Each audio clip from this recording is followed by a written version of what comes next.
It's instant reaction. It's another 3 points in the Premier League for Everton under David Moyes. It's finished Crystal Palace 1, Everton 2. And I've got one with me now. I think Rob Veer is going to join us shortly. And it's a Saturday night. I presume most people have changed their mind about maybe staying in on a Saturday night and going out and having a few drinks, a few shandies, maybe the odd glass of orange juice or something like that, if that's what tickles your fancy. But Everton have gone and they've beaten Crystal Palace down in London. And it is 4 wins in 6 games since David Moyes returned as Everton manager in the Premier League. 1 draw, 1 defeat. Warren, it's 12 goals in those games as well. So we're averaging 2 goals a game. It's 13 points. It's Everton 13 points above the relegation zone. That, to me, before I come and get your reaction, was probably the most traditional David Moyes performance that I've seen since he was in his heyday back at Goodison, in excess of 15 years ago. That was an Everton graft. That was every single player fighting for each other. That was an Everton performance that we've seen. Things have gone towards that since he's been back since last month. But that, to me, epitomised what an Everton David Moyes side has done and is currently doing. Yeah, well, first of all, Dave, what an outstanding win. I thought today would be a real test for Everton. I didn't actually think we'd win. I didn't think it was out of our hands. I didn't think we had no chance. Of course I didn't. But I thought after Wednesday night and the emotion of Wednesday and how physical it would have been for the players and the physical toll it would have took on the players, I thought we'd get a draw possibly, but I wouldn't have blamed us if we'd have got beat today. But that was an outstanding win. That, for me, is probably going to be my favourite win of the season. And I don't think it was necessarily the best performance playing wise. I know we were very shaky first half and defensively a little bit shaky, and I don't think we were the better team first half. And second half we grew into it a lot more. But I think in terms of character, I think in terms of having that will and that want and that determination, it's as you said, everything there in a David Moyes team was there tonight. And we talked earlier in the season, didn't we, about are we getting the best out of these players, or should these players be performing better than they are? I think that's been proven there again tonight, that these players are capable of getting results and going to places like Palace, Brighton, a couple of these places now, and getting results. And I just thought, Dave, it was an outstanding win. I thought it was just fantastic to watch and see the togetherness of the squad again, and the fans now and the players have got a connection again, and it's all been brought about by the manager. And I have to say, what a wonderful job he's done. You've read out the stats there. I think that's 5 unbeaten now as well. Moyes did in his first spell go on these runs where we wouldn't lose for 5, 6, 7, 8 games at a time, and he could be really consistent with that. But I mean, let's look at it. I've just seen his interview there with Sky, and 13 outfield players available we had, and I think with the bench we had on there, you see what Palace brought on second half to try and combat and get that winner. For us to go down there, down in London, get them 3 points, that for me, I think that'll end up being my favourite win of the season this year. I just thought they were absolutely, to a man, an absolute credit to our football club tonight. Rob has finally, we've only been going for 3 minutes or so, but Rob, I think he was celebrating in and around the United States with his Everton flag on, as opposed to the United States one after that. An outstanding performance from Everton, Rob, which we haven't been able to say too often in the last few years. I wouldn't say this season, but the last few years. I was saying to Warren before you've come on there, that was a traditional Everton under David Moyes performance. If you think back to his original days, you think back to, I was, if you look at his game, I sort of put him into different periods when he was at the club for 12 years in total. The first few were basically similar to what we are now and keeping us in the division. Then Everton were about graft and fight and everything you saw on Wednesday night against Liverpool. And then they become towards his latter years with us. Last 2 or 3 seasons, we become a really good team to watch. We become a really good team to the way in which we played. Everton were impressive, and other fans of other clubs watched us. We'd be higher up the ranking in Match of the Day because they were worth watching. People would turn it on when they saw Everton to watch. Today was epitomised loads of bits of that for me. The graft was there, and the thing that what I mentioned there is about the context of that win, given that 3 days ago every single one of those players ran into the ground at Goodison Park. And if you'd have offered me a draw, a 0-0 boring draw with no shots on target today whatsoever, I would have bitten your hand off. Everton have come away from London with 3 points and they deserve 3 points as well. Um, I mean, you've messaged some. Well, I can't tell people what you've messaged in some of our WhatsApp. Well, I probably can actually. We're allowed to swear on this, but I won't. Just your reflection on that, to be honest, mate. Yeah, so much. I mean, first and foremost, um, you're absolutely right about it feeling like a classic Moyes performance, and I think for a lot of obvious reasons, and especially because of the massive upturn in form, I think we are apt to look at performances like today and feel like they are quintessentially Moyes. But I would also say that they're not just like Moyes from when he was here.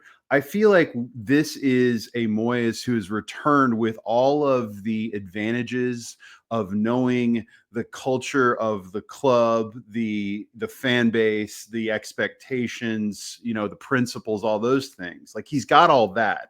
And that's the advantage he came back with. But I think the other advantage he came back with that I don't know that I fully realized until I've started to see it more lately is I think he's just come back a better manager because of the sum total of the experiences, both good and bad, that he's been through since he left the club. And I think that, you know, management,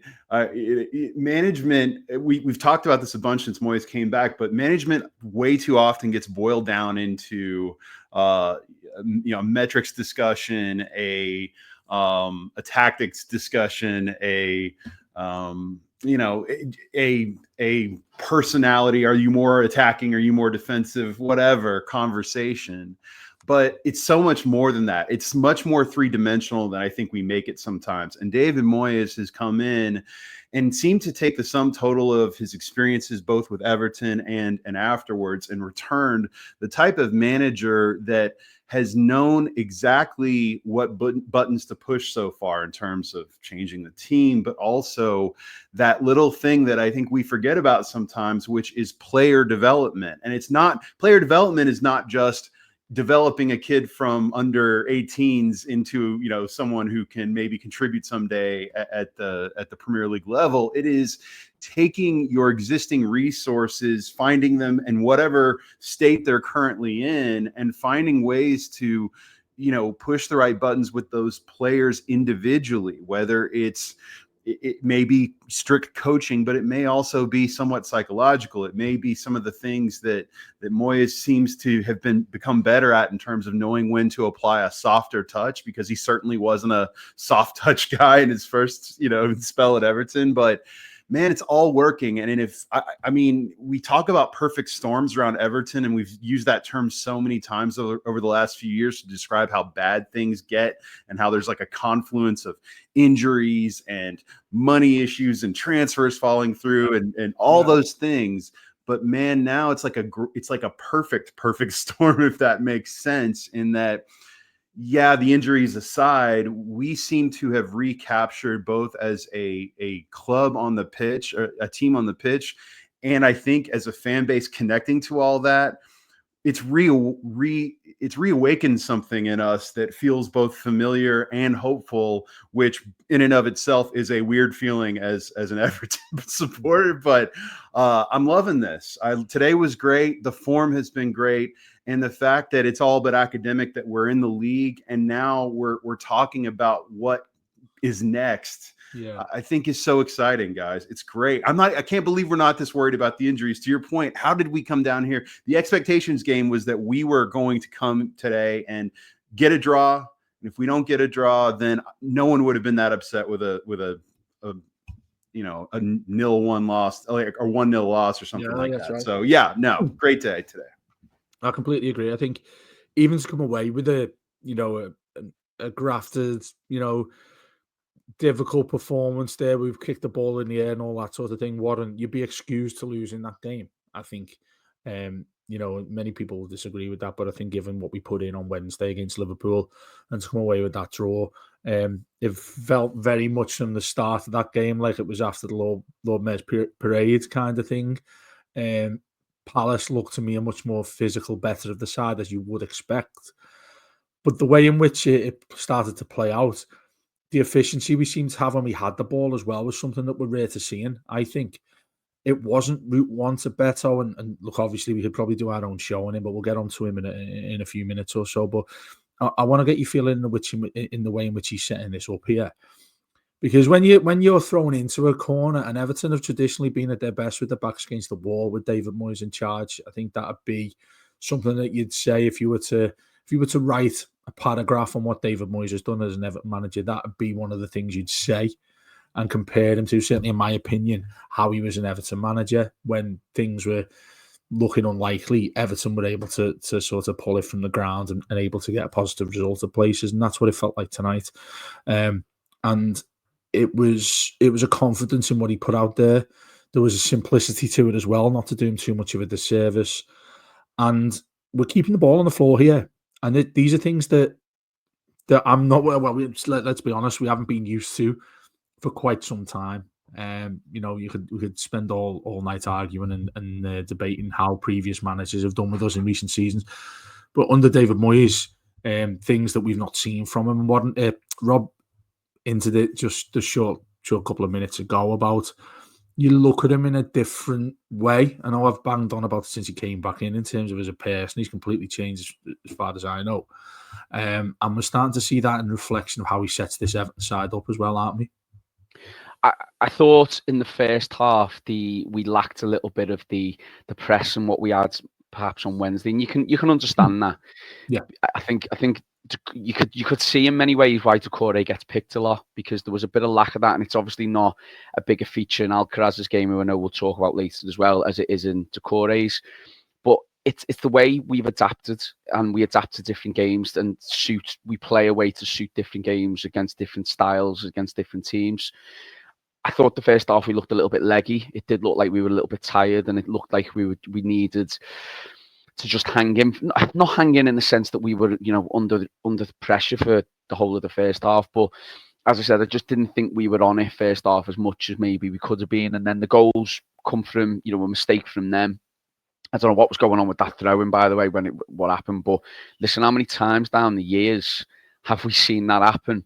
It falls to an Everton player and we pick the wrong pass, or, I don't want to make this a negative thing, but goes through to Dom, and Dom is one-on-one and he hits it straight at the keeper. And we've seen that so many times. I think back to the Man City game with that 4-on-2 at the end, and we could have scored to win that game, and we should have won that game.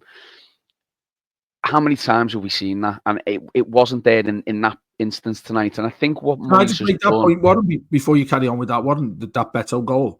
I think we've seen that goal 3 times from him, that almost identical goal on 3 occasions where he makes a magnificent finish. He doesn't telegraph the keeper or nothing like that. It's the accuracy of the shot. Have you noticed? Well, did you notice he just lifted it? He just lifted I was just about to say, if he just lifted it. It wasn't just hit.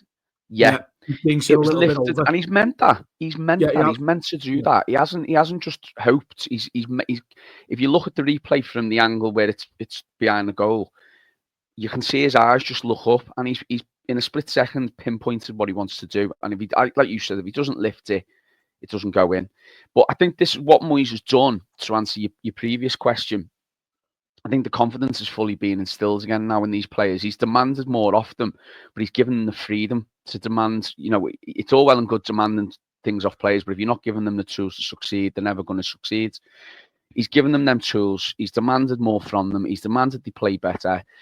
And I think you're starting to see the fruits of that to a degree. Now, I thought we may come a little bit short today, because I just thought the context of it all, with the players out injured, Wednesday night, an away game, 3 days or whatever it is after that, I thought it'd be a really tough game for us today. But this is what he's created. He's creating the short time he's been here, this atmosphere where, look, let's roll our sleeves up and go for it and work hard. Yes, but also show the public show the fans what good players you are. He's adapted really well, and to your point as well, it was a really well in terms of styles tonight, it was mixed up really, really well. At times it was on the floor. At times it went a little bit longer. At times it was direct. At times we were quite compact. At times we were, playing with a width and an openness. And it's just like it's just so different to what we were seeing early in the season. And I don't want to harp on about Dyche, and I don't want to go on about what he was like for us as a manager, because we'll do that for a long time anyway, and there'll be other opportunities to do that. But what David Moyes has brought in this short space of time, he's brought the togetherness, he's brought a confidence, he's brought the players, and now we're all looking forward to it. I can't wait for United now next week. I cannot wait for that game, 12:30 kickoff at Goodison. I'm looking forward to it. I can't wait. The ground's going to be bouncing again, and just long may it continue. And we can. I don't know what you'll feel about this, Dave. I think that's us safe regardless. Now I know I technically haven't got the points, but there's no way we're giving up a 13-point swing, and there's no way we're going down. Yeah, it's just not happening. So we can enjoy now these last seasons and build ready and nicely and properly for the summer. And that's the Everton we wanted back. And it looks like, especially on current form, it's the Everton we've got back. Well, what was the name of the weekly that you sent a message to me to put as the title the other night? I can't even remember now. It was along the lines of, "Have we got our Everton back? Have we got our? It was something like that, wasn't it? Yeah, is Everton enjoyable again? Are we enjoying Everton again, or something like that?" And I was sort of hesitant to put that in as the title, and you just said to me, "Oh, anything similar like that?" And I don't think I went that far. Our listeners and viewers can get back to me on what I've called it, but I'll hold myself up there. Warren said something really optimistic like that, and I was like, I'm going to call it something else. It's not got there yet. And in the same way, I've banged on a lot about I don't still think we're safe. I'm willing to show me hand and say I think we are now 13 points clear. Yeah. I was a bit concerned when Ipswich took the lead. 10 men Ipswich took the lead at Aston Villa. I'm quite interested to see what happens in that game. But now, you've got more of a buffer. We've gone above incredibly. Although many people would say, because they've both been crap this season. But Manchester United and Tottenham, who play each other. So one of them will stay, unless they both draw, I think. One of them will stay below us. You've got West Ham below us as well. That buffer zone's there, and it's increasing. Everton are up, shockingly, to 13th place in the Premier League. The unheard of sort of thing that we haven't witnessed for quite some time since Carlo Ancelotti. Yeah, the dizzying heights of 13th. I'm telling you. I mean, I think Matt messaged me earlier that we're 9 points off of a European spot right now, and I laughed, but I thought to myself, hey, I'm putting nothing past these guys. They're on a heater, right? 13 games to go, Rob. Still a third of the season left. Absolutely. Hey, you never know. If we can start getting a few guys back, that would certainly help. I do want to say about today, and this is a note. I mean, look, the result, the overall performance was great, but I will say that we absolutely dodged some major bullets today. I mean, there were absolutely spells where Palace's quality really shone through. I thought Tarkowski made a kind of a weird boneheaded mistake for their first goal, but even before that, we had dodged a couple of bullets, and I think that's the thing now is that. It felt perpetually before, near the end with Dyche and the team that they were so on edge and they knew the margin for error was just nothing because we couldn't score, right? And I think in some ways you'll see a team that maybe in being aggressive will maybe make some mistakes or when they're trying to gain some advantage or whatever. But I think the difference now is that the players seem pretty confident. I mean, we're not some goal scoring juggernaut or anything, but we've been downright competent at scoring goals during this run, and just being able to do that overall.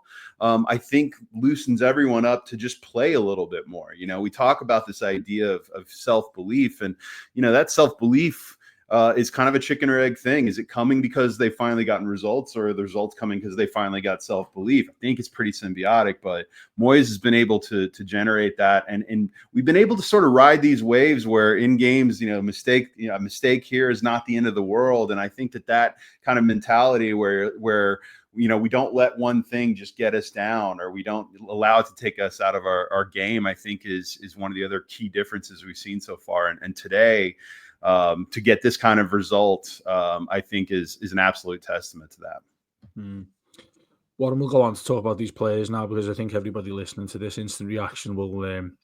There's one man that sticks out above all the others, really. But we'll tease everyone that we'll go to that more towards the later part of the show. But in everything else, there, I think Jake O'Brien is one I'd like to put. Somebody to discuss here. Here's a lad who's been out in the cold, to say the very least, under Sean Dyche.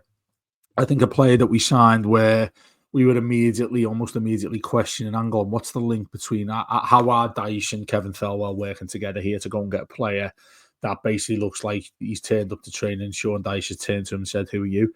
Didn't look like anybody. He didn't look like anybody's man. He didn't look like he'd have a chance at Everton. He looked like somebody you'd probably loan to a championship club, maybe. Come with some pedigree, of course. I think he started, the one thing that sticks in my mind, he started at home against Southampton, which many people were saying he was absolutely awful against. But lo and behold, David Moyes decides to throw him in there at right back.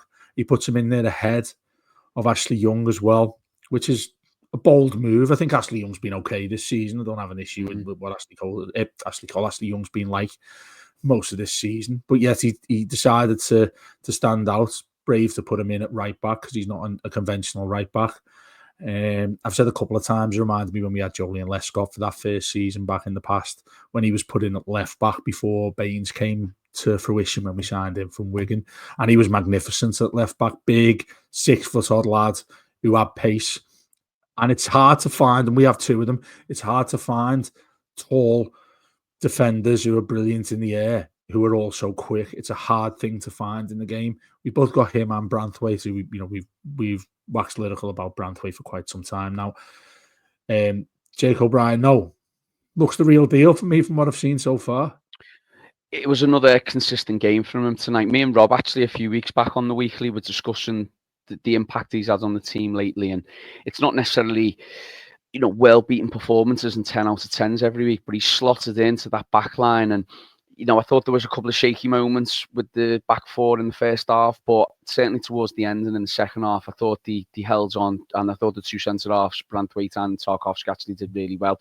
And I thought he fought and put the bodies on the line. But yeah, Jake O'Brien's just done really well in an intelligent position. And I was a bit worried when they brought Eze on, and I think him and Chilwell, I think Chilwell did all right actually when he came on for them.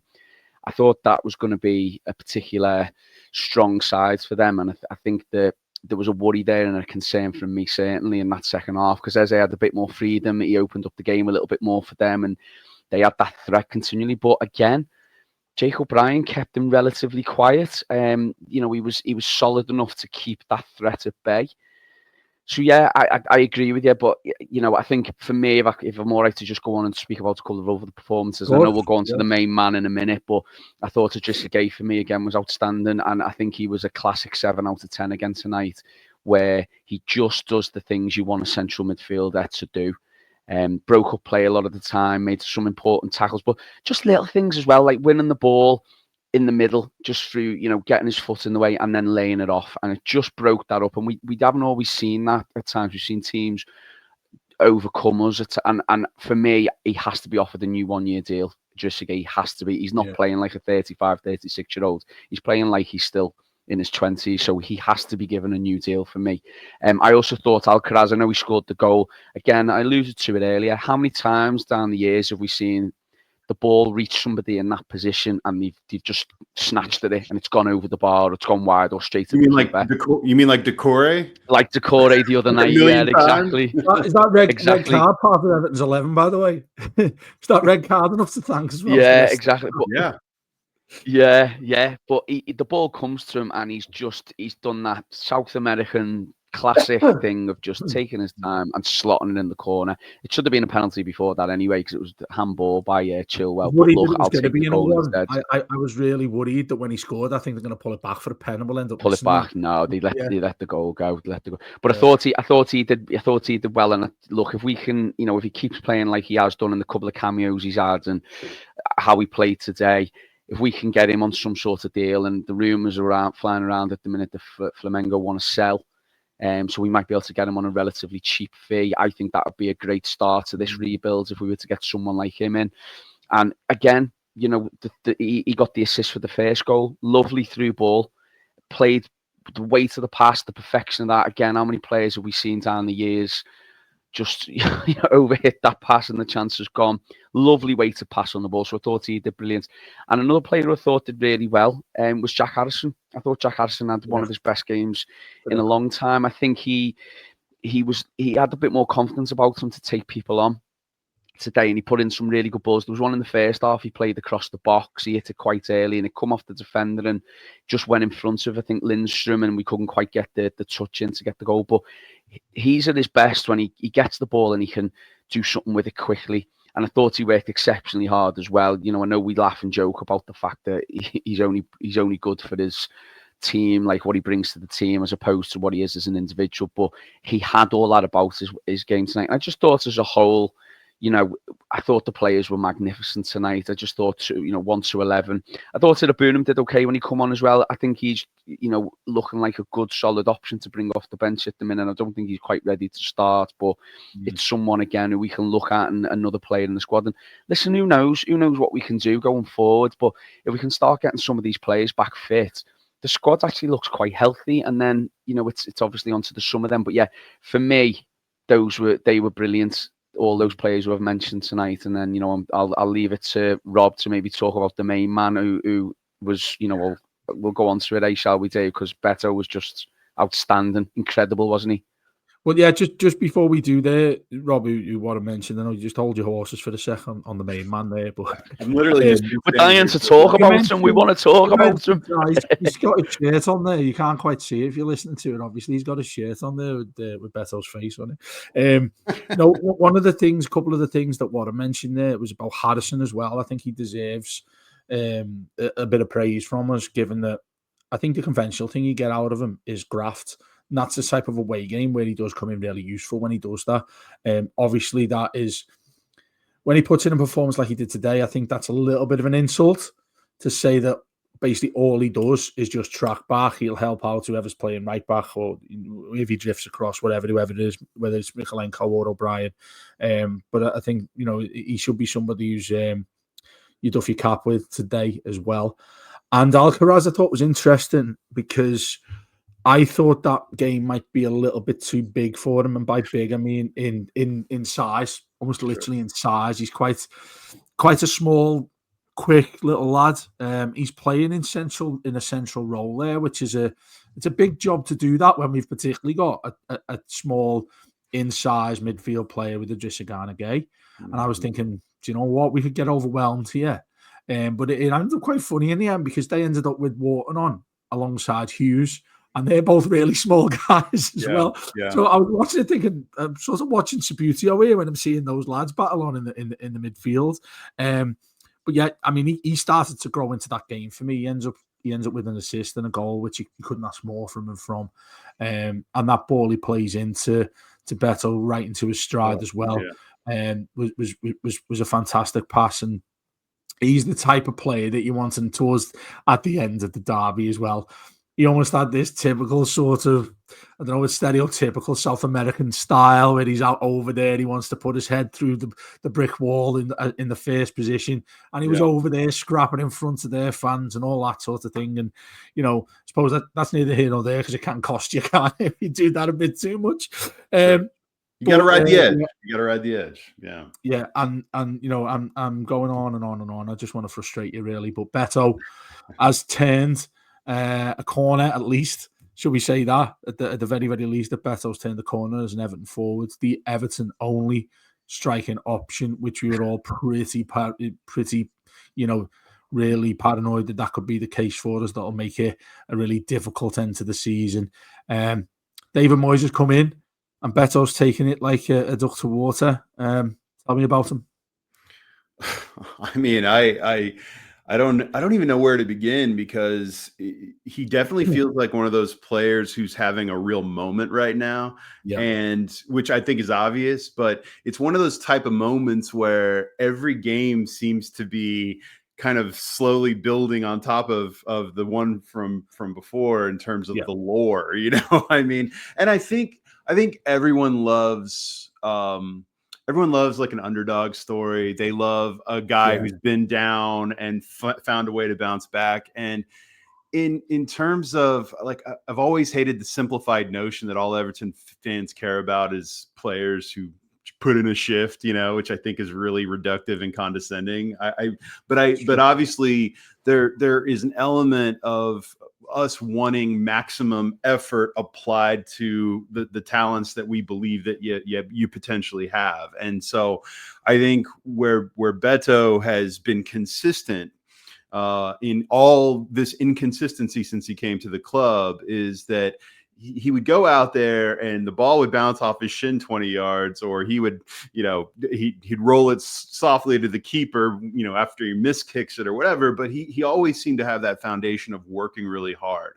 What Moyes has been able to do is take what was working and find ways to kind of iron out. I mean, Moyes is part of this. Beto deserves the majority line share of the credit because he's the one out here actually executing and doing it. But I mean, I think that he's been able to kind of iron out those things. And it seems like one of those stories where we always say, hey, he just needs to get one goal and then he can maybe catch something, It almost felt like before Calvert-Lewin got hurt, after that Spurs game, that he was kind of about to catch that kind of wave, and then he goes out, and then Beto just seems to take the baton of that momentum and is like, no, we got to keep this going. And I think Beto is I mean, he's got all the elements. He is a giant dude made of concrete from what I can see. Long may that continue. Who has lots of really fun and angry and expressive faces, and he runs really, really hard, and he is great with the fans, and he has now finally been able to add the goal scoring part to it, and each goal seems to add to that confidence. I remember in an interview a couple weeks ago, it was after, I can't remember which game it was, but he was being interviewed after the game and talking about how, he'd been told he knows he's got to work on his hold up play. That had never been something that really was a particular strength. And I think we all kind of knew that.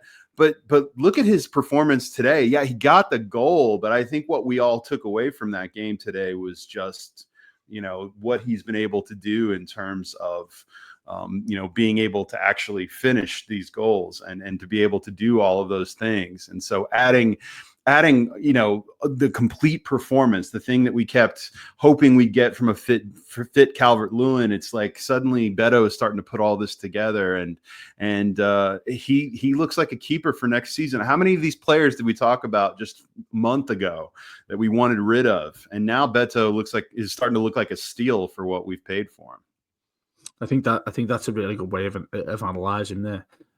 Somebody, Warren, who's been out in the cold, has finally found the door to walk through. There's all sorts of analogies we could use on him, really, isn't it? On how he's come and sort of found himself, or we've gone and found him, or David Moyes looked at him and thought, he's walked through the front door, looked, clapped his hands together and said, right, who we got here to work with? And he's someone who we've had to work with. Let's be honest, he wouldn't be starting, or he certainly wouldn't have got these opportunities had Calvert-Lewin been fit. And I think it's an important point to indicate what Rob said there in terms of Calvert-Lewin was starting to find his feet, scoring that really good goal against Spurs. And then, lo and behold, it almost always happens that a player hits form and then they go out injured.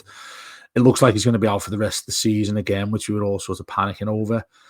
And then, almost by accident, you get somebody who falls into position. It reminds me again, referring back to Moyes nostalgia, when we had to play Steve Watson up front, when you had Marcus Bent injured, who was our only forward at the time, and Big Dunk was on his way out and all that sort of thing. But I tell you what, he's one of those players that. Do you ever have a player where he puts a bit of a chill on you? Do you know what I mean? Somebody you look at and think like it's the thing that makes you get on your feet. It's the thing that makes you sort of scream, go on, kind of thing. Because he's one of those lads, I think, who gets some real momentum when he gets going. He was a hassle.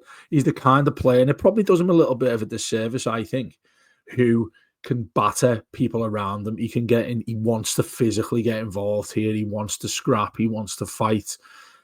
You've seen how he conducts himself in front of fans. And look, I think it's a very easy thing to do if you're a professional footballer, is to, the usual thing when you rev the fans up, you fist towards the fans and all that. And I think with the simplicity of doing that, I think it's easy for everybody to go, do you know what? He's one of ours. He's a proper Everton player. We've had that in the past. I think back to the Gravison days, for instance. He was like that, wasn't he?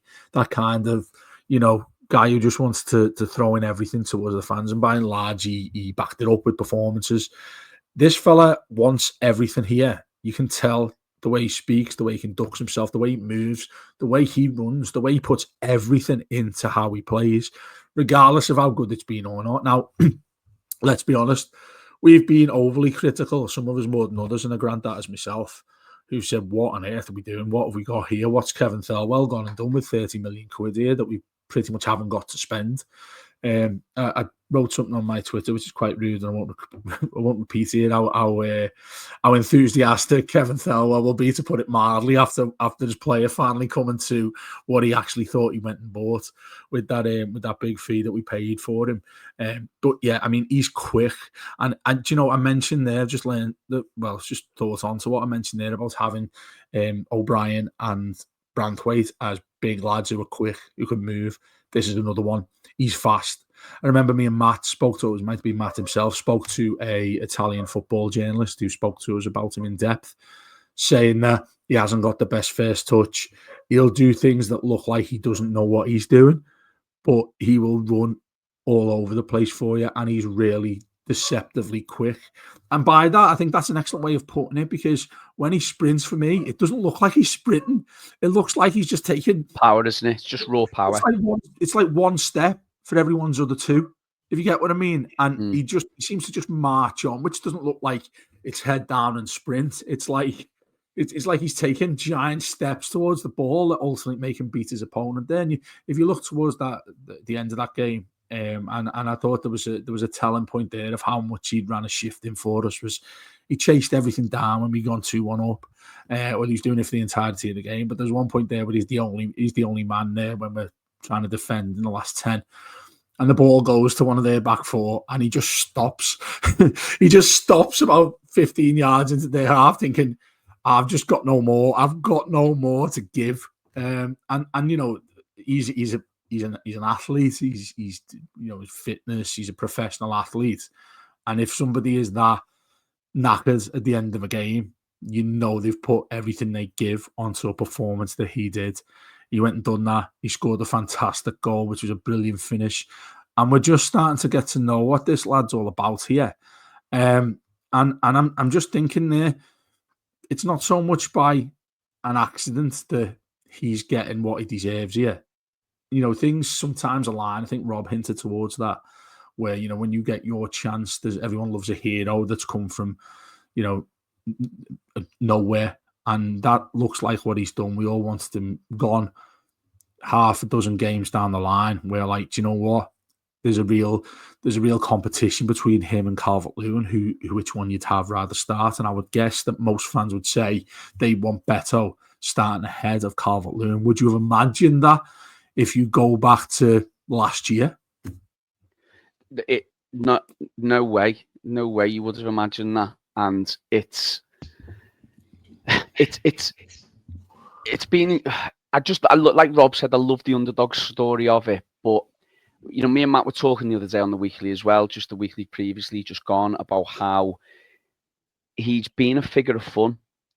And what I mean by that is it was almost a bit of a laughing stock, because we were like, oh, what have we signed here? And like you said, ball rolling off his shin, and he was mocked to a degree. And Matt put it really well in the weekly. He said, it was almost like when people were cheering for him to come on, it was almost like, oh yeah, we might as well put him on, and not really thinking. He had a little bit of the Umani about him, in the sense of the fans' opinion about him. And what I thought his hold-up play was good against Liverpool. I thought his centre-forward play today was outstanding. And I think he's now turned himself from being that figure of fun into a really good competitive Premier League striker now, and I think there's still room to improve as well. He's very likable. He's extremely likable, and I think that a lot of people are really just delighted for him. And he's starting to build a connection with the fans now. And even if we had all our forwards back fit and healthy, I think Chimity's not far off now. We think Browyer's not as bad, his injury's not as bad as we first thought. But if they were all fit tomorrow, they wouldn't start ahead of Beto for me. He deserves to have that shit. That was a proper Everton centre forward, number 9 shift today and number 9 performance. And like I said, I think it would be a bit of a disservice and to not highlight that his overall game and his overall play has got a lot better in the last couple of games. And this is again down to the fact that it's a player playing with confidence who's taken his chance. And there's obviously people behind the scenes who've worked with him. He commented, didn't he, about the backroom staff showing him videos and going through different things with him to help him and help his development. And I'm just so pleased for him. And I think, he's gone from, just to reiterate one more time, he's gone from somebody now who you look at, if he started the game and you go, oh, Beto starting today, oh no, like, let's just hope he does something. Let's hope he just causes, a bit of chaos or, causes a bit of trouble. He's gone from being that to somebody now who, if he is on that team sheet and he's, in that starting 11, no one debates it, no one argues it, no one queries it. And that's the biggest compliment and credit I can give to him, because he's just been magnificent. And today typified for me what you want in an Everton centre forward. He put in a proper Everton centre forwards performance today, and what we need from him is that on a consistent basis. Now, he's played these 3-4 games, he's been incredible. Now he's got to do it more consistently, and if he does do it consistently, then there's no doubt about him going forward, none whatsoever. The one thing I put on top of that, Rob, which needs to be, on in and around the outside of him, if you're putting him as the nucleus of how we go about our general centre forward, if you're putting him as first on the team sheet when Calvert-Lewin, Chimity and Brozier are fit, and you're saying, well, we're going with him because he firstly deserves to be there. I think as well what needs to be, well, not explored, but is going to be essential for him is the players that get in and around him and closer to him, because you look at the goal that he scored, it was having an attacking midfielder who was up there with him, able to give him that ball, able to give him that chance.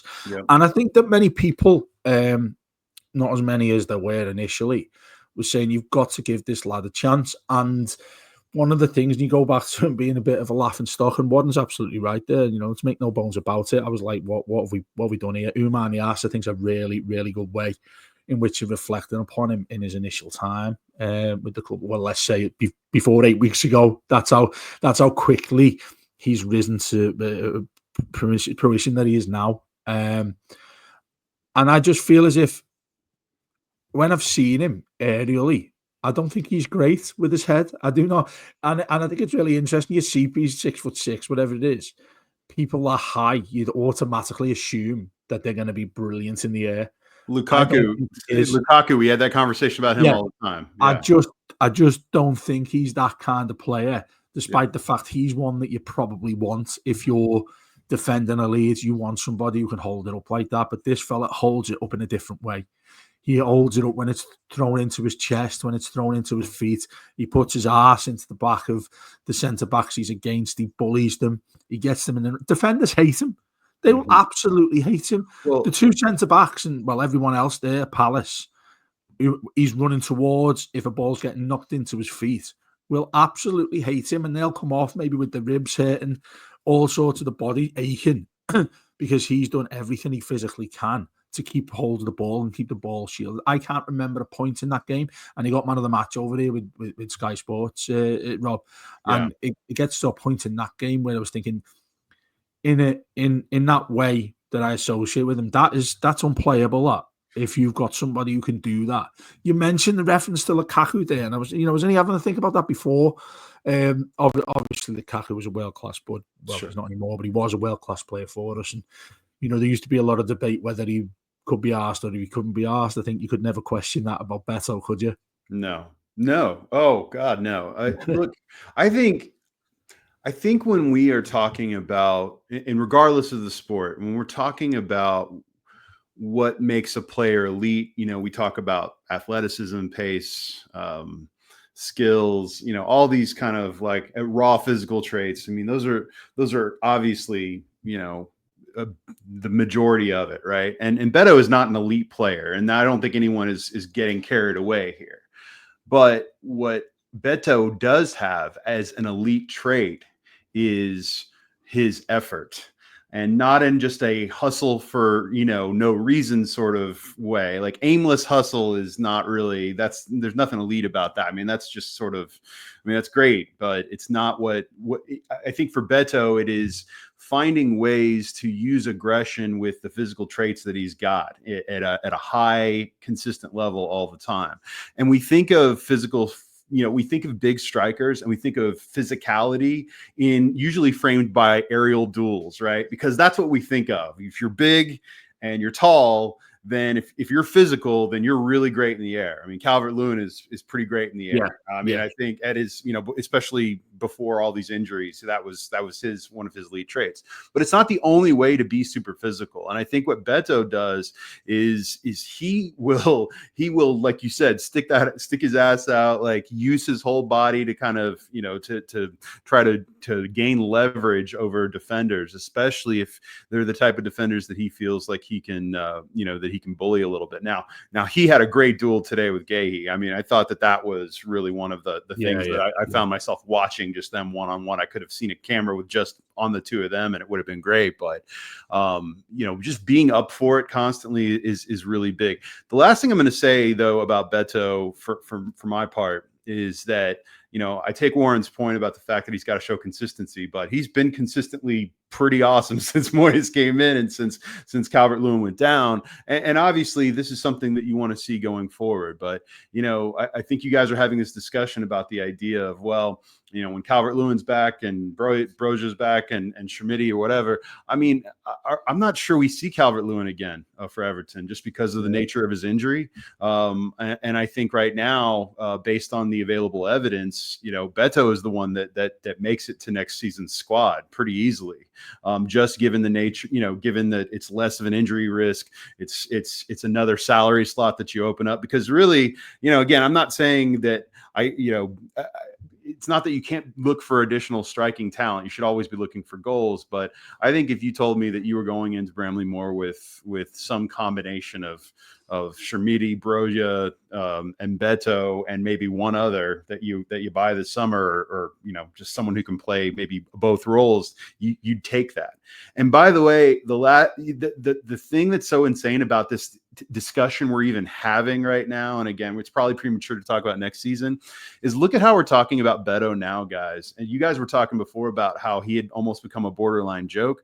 But I'd also point out that just the end of December, I think we were all pretty certain he was gone. I don't know many times I saw a photo online of him at the airport, assuming that he was taking trips to Italy, with the idea that he was, I think there was talk of a deal. I know there was talk of a deal pretty consistently in the first part of January. And imagine where we'd be right now without him. Imagine how he has gone from, hopefully we can get him out the door in January to open up another, some salary, or to now, like we could not be where we're at right now without his goals, that and his performances. And that is why this story is so romantic. That's why this story is so amazing. And that's why games like today are what sport and what Everton have been about years and years ago. I swear, if you don't remember, there was lots of this kind of thing, and this is great. And to kind of wrap a bow on it, today was great, and it's stories like Beto's that help make it great. Absolutely, I think that's the perfect way to finish up. Warren, have you got anything else left in the agenda you want to throw in there? Well, look, I think we just need to be careful, because yes, it is good run of form, but if you add a defeat to it, it's actually not that good. So we just need to be careful with that.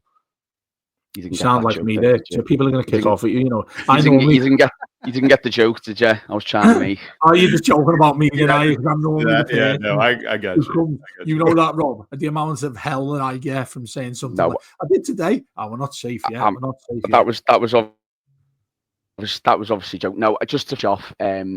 Wonderful run we're on at the minute. Can't wait for the United game. Yep. And I think we can all enjoy the next week. And it's been a superb week for Everton. And, you know, as I said at the early part of the show, just before Rob joined us, for me, it'll take some beating for a win to be more satisfying than that for me tonight, because I think that was a fantastic win under the circumstances that surround us at the moment. And it probably will be my win of the season so far. Fantastic from us, absolutely brilliant. And anyone who's listening to us on the journey back from Palace, hope you have a safe journey home and you've enjoyed your day, because you've given us a real special day today. Yeah, we absolutely echo that, and we'll be back as always through the week.